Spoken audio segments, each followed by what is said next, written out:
गुरु नानक देव जी, जिन्हें बाबा नानक भी कहा जाता है, गुरु नानक सिख धर्म के संस्थापक थे और सिखों के 10 गुरुओं में से प्रथम गुरु थे।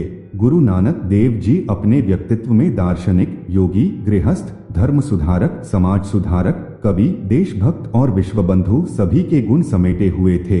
इनका जन्म रावी नदी के किनारे स्थित राय भोई की तलवंडी नामक गांव में कार्तिकी पूर्णिमा को हुआ था। तलवंडी पाकिस्तान में पंजाब प्रांत का एक नगर है। कुछ विद्वान इनकी जन्मतिथि 15 अप्रैल 1469 मानते हैं, किंतु प्रचलित तिथि कार्तिक पूर्णिमा ही है, जो अक्टूबर-नवंबर में दिवाली के 15 दिन बाद पड़ती है। दुनिया भर में गुरु नानक गुरुपुरब के रूप में कटक पूर्णमासी, कट्टक की पूर्णिमा यानी अक्टूबर से नवंबर में मनाया जाता है। इस वीडियो में गुरु नानक देव जी के कुछ लोकप्रिय उद्धरण दिए हैं जो निश्चित रूप से सुनने लायक हैं।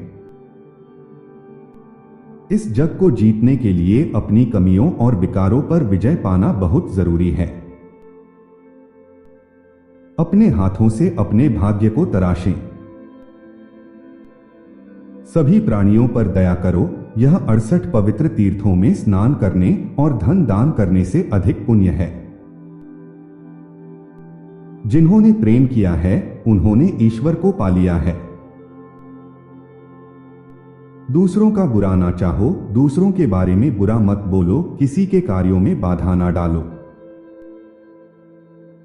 केवल वही वाणी बोले जो आपको सम्मान दिलाए। सभी मनुष्य एक ही हैं, न कोई हिंदू और न कोई मुसलमान, सभी एक समान हैं। जिस व्यक्ति को खुद पर विश्वास नहीं है वो कभी भी ईश्वर पर पूर्ण रूप से विश्वास नहीं कर सकता। हर इंसान को हमेशा अच्छे और विनम्र सेवा भाव से अपना जीवन गुजारना चाहिए, क्योंकि अहंकार मनुष्य का सबसे बड़ा दुश्मन होता है। अंततः मनुष्य को अहंकार नहीं करना चाहिए। सांसारिक प्रेम की लौ जलाओ, राख को घिसकर उसकी स्याही बनाओ, दिल को कलम बनाओ, बुद्धि को लेखक बनाओ और वह लिखो जिसका कोई अंत या सीमा नहीं है।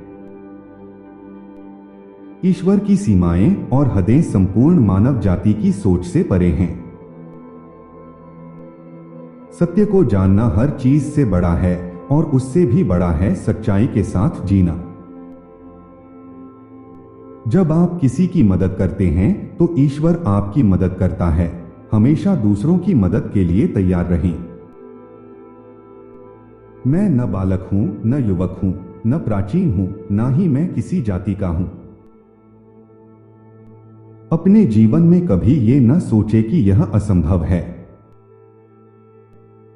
कर्म भूमि पर फल पाने के लिए कर्म सबको करना पड़ता है। ईश्वर तो सिर्फ लकीरें देता है, पर उनमें रंग हमको भरना पड़ता है। आप जो भी बीज बोएंगे उसका फल आपको देर सवेर जरूर मिलेगा। जब शरीर मैला हो जाता है तो हम पानी से उसे साफ कर लेते हैं। उसी तरह जब हमारा मन मैला हो जाए तो उसे ईश्वर के जाप और प्रेम द्वारा ही स्वच्छ किया जा सकता है।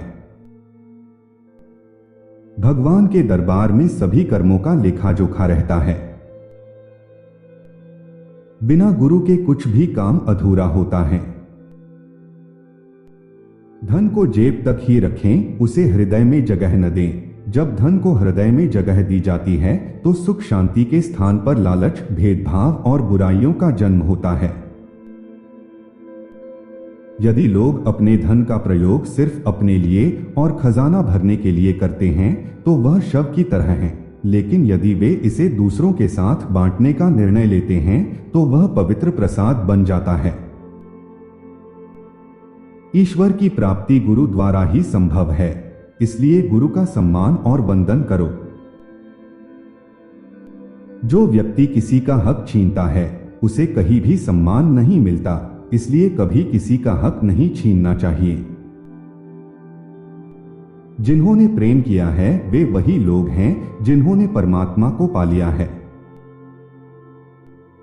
व्यक्ति अपना कीमती जीवन सोने और खाने में गवा देता है और उसका महत्वपूर्ण जीवन बर्बाद हो जाता है। ईश्वर वह है जिसकी चमक से सारा जहां रोशन है। ईश्वर की भक्ति करने वालों को किसी का भय नहीं रहता। ईमानदारी से और मेहनत करके उदरपूर्ति करनी चाहिए। मेहनत और ईमानदारी की कमाई में से जरूरतमंद को भी कुछ देना चाहिए। सभी स्त्री और पुरुष बराबर हैं। संसार में कोई भी मनुष्य भ्रम में न रहे। गुरु के बिना कोई भी दूसरे किनारे पर नहीं जा सकता। संसार एक नाटक है जो एक सपने में मंचित होता है। सत्य सबसे बड़ा गुण है, लेकिन उससे भी बड़ा सत्यमय जीवन है।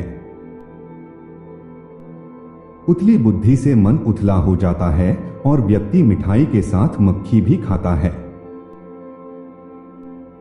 मृत्यु को बुरा नहीं कहा जाएगा। हे लोगों, अगर कोई जानता था कि वास्तव में कैसे मरना है। हर मनुष्य को सबसे पहले खुद की बुराइयों और गलत आदतों पर विजय पाने की कोशिश करनी चाहिए। हमेशा तनाव मुक्त रहकर हमें अपने कर्म को निरंतर करते रहना चाहिए और हमेशा खुश रहना चाहिए। एक पौधा बोया जाए और दूसरा उत्पन्न हो, ऐसा नहीं हो सकता। जैसा बीज बोया जाता है वैसा ही पौधा भी निकल आता है। वहां जहां न तो आपके बच्चे और ना ही आपका जीवन साथी आपके साथ होगा, भगवान का नाम आपको मुक्ति दिलाएगा। एकांत में उसे निरंतर ध्यान करना चाहिए जो उसकी आत्मा के लिए हितकारी है, क्योंकि जो एकांत में ध्यान करता है वह परम आनंद को प्राप्त करता है। इस वीडियो में बस इतना ही। ऐसे ही वीडियोस देखने के लिए हिंदी क्वोट्स को सब्सक्राइब करें।